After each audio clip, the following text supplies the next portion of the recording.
Hey guys, Professor Bill of Comic Book University and Weapon Lost, issue number 4 of The Hunt for Wolverine.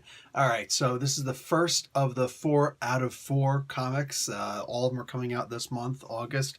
And then we're going to go to, hate that Marvel spoiled it, but it is what it is, and it killed me just a little bit. The search concludes in Hunt for Wolverine, Dead Ends, a one-shot, where Marvel stated, all of those missions were a failure, so... So was this one a failure? Let's find out. First off, let's see who would be to blame. Writer Charles Soule, artist Matteo Buffagni, sorry. Color artist Jim, oh, for crying out loud. Brother, I love you, man. Jim, I love you, but your last name, Charalampidis. That wasn't so hard, unless I got it wrong, in which case. Letterers, VC's Joe Sabino. All right. So, what happens here, this is actually a really solid comic book. This is a really good detective mystery. Charles Soule is great at these, and he's great at Daredevil, so it kind of makes sense. So Daredevil, Misty Knight, Frank McGee, the Inhuman, and Cypher. He's literally got like one of everybody, you know? They're all hanging out. They're all trying to figure out what's going on. They just had their interaction with Albert earlier. And now they come to this place called Sodiera. All right? The bomb in that apartment blew up, all right?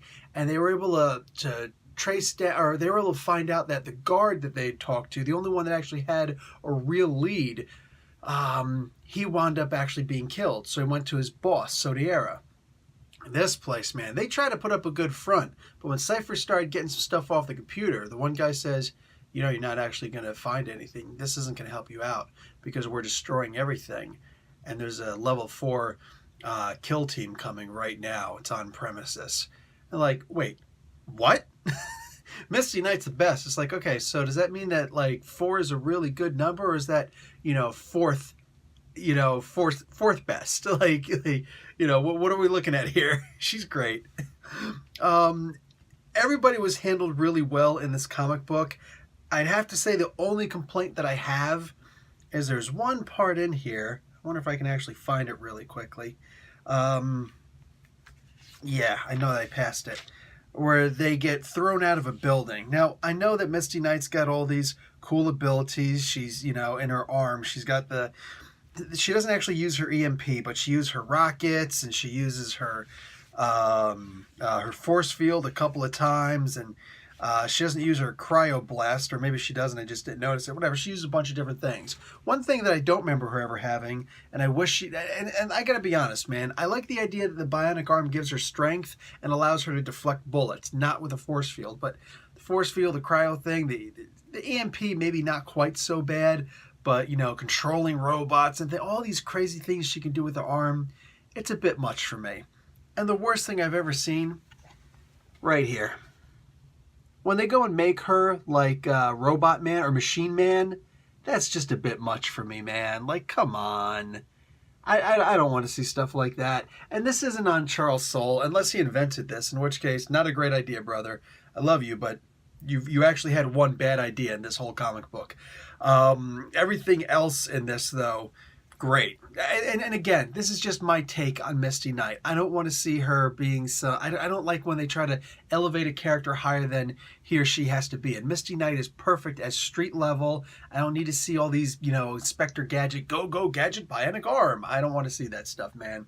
I just want to see her being able to punch people in the teeth. And I like that it's made out of anti-metal. You know what I'm saying? On the very end, so she can't actually pick up a gun with it. But she's great at busting up metal. So what happens here is they're able to get away with some information, and the information they find out about Wolverine is actually pretty bad. He only says 5 words, and they're basically indicating that, you're going to have to read the comic book to know which words, but they're basically indicating that maybe he's mind controlled, or maybe he's just turned evil. But they're pretty sure it's him. You know what I'm saying? They're pretty sure, but it's on a videotape, so it's hard to be sure. Regardless, this one little tiny bit of information says that at some point, maybe Wolverine should have stayed dead. This looks a little freaky. This would explain a lot why before, in some of the earlier comic books, like the, for crying out loud, Infinity Wars Prime or Infinity Wars Countdown, that one, that he was actually running away from some people. That seemed interesting. He's on some kind of a mission. We don't know what the mission is, but we're starting to find out a little bit more here. And that's cool. So even if we just figure out what the heck he's been doing recently, like all 4 of these books end with telling us the info, what exactly he's been doing, why he's been doing these things, that alone would make me very happy. And then just sum it all up in Weapon Lost, what was that last one? Dead Souls or something like that. Anyway, yeah, that final one, that final issue right here, Dead Ends. Hey man, as long as it all gets solved, I'm good with it. All right, that's going to be it for me, guys. Professor Bill, Comic Book University. Class dismissed.